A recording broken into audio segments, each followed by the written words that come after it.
लेकिन जब बात देश के साथ खड़े होने की हो तब सत्ता का साथ ही राष्ट्रहित माना जाता है। आए दिन हम संकटों से घिरते चले जा रहे हैं।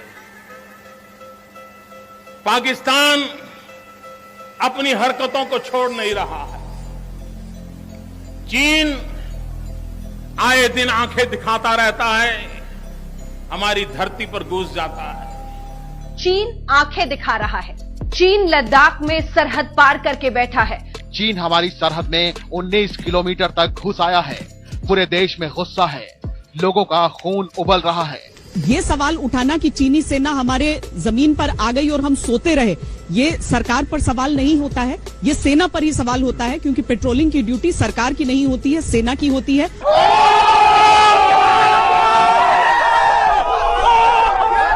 ये सब सेना की कमजोरी के कारण हो रहा है। ये पड़ोसी देश हमें परेशान कर रहे हैं, ये सेना की कमजोरी के कारण, सेना की कमजोरी के कारण।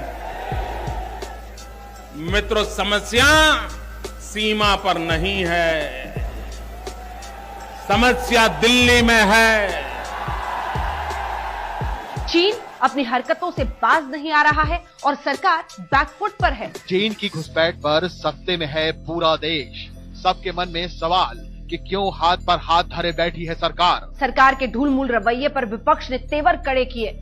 एक तरफ भारतीय सीमाओं पर बढ़ती चीनी सैनिकों की घुसपैठ और दूसरी तरफ विपक्ष के नुकीले सवालों के तीर झेलती भारत सरकार को सूझ ही नहीं रहा कि वो चीनी दुस्साहस का क्या जवाब दे।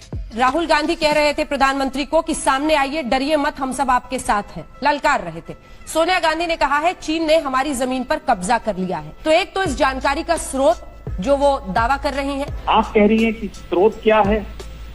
हमारा आपका स्रोत तो वही है जो रिटायर्ड जनरल्स हैं, जो एक्सपर्ट्स हैं, जो उस इलाके को समझते हैं, जो स्ट्रेटेजिक एक्सपर्ट्स हैं, जो बार बार 1 महीने से नहीं 2 महीने से लगातार आगाह कर रहे थे। वो आगाह करते रहे, सरकारों को भी, विपक्ष को भी आगाह करते रहे, भाई आवाज उठाइए, हमारी जमीन पर कब्जा हो रहा है। ये सवाल उठाना कि चीनी सेना हमारे जमीन पर आ गई और हम सोते रहे, ये सरकार पर सवाल नहीं होता है, ये सेना पर ही सवाल होता है, क्योंकि पेट्रोलिंग की ड्यूटी सरकार की नहीं होती है, सेना की होती है। कुछ भी देखिए अंजना जी, मुझे तो बड़ा आश्चर्य हुआ। इन्होंने कहा झूले खा रहे थे प्रधानमंत्री जी, मूंगफली खा रहे थे और चाइना से हिंदुस्तान को बचा नहीं रहे थे। मैं बताऊं नेहरू जी क्या कर रहे थे 62 के समय, बताऊं? इस वीडियो के सामने आने के बाद सवाल तो बनता ही है, मोदी कहाँ है तेरा 56 इंच, कैसा है तू रेजिग्नेशन दे दे, तू हट जा। ठीक है। अरे मैंने अपनी जिंदगी में बहुत चूतिए घेरे, लेकिन ये मेरी सहन शक्ति के पार जा रहा है।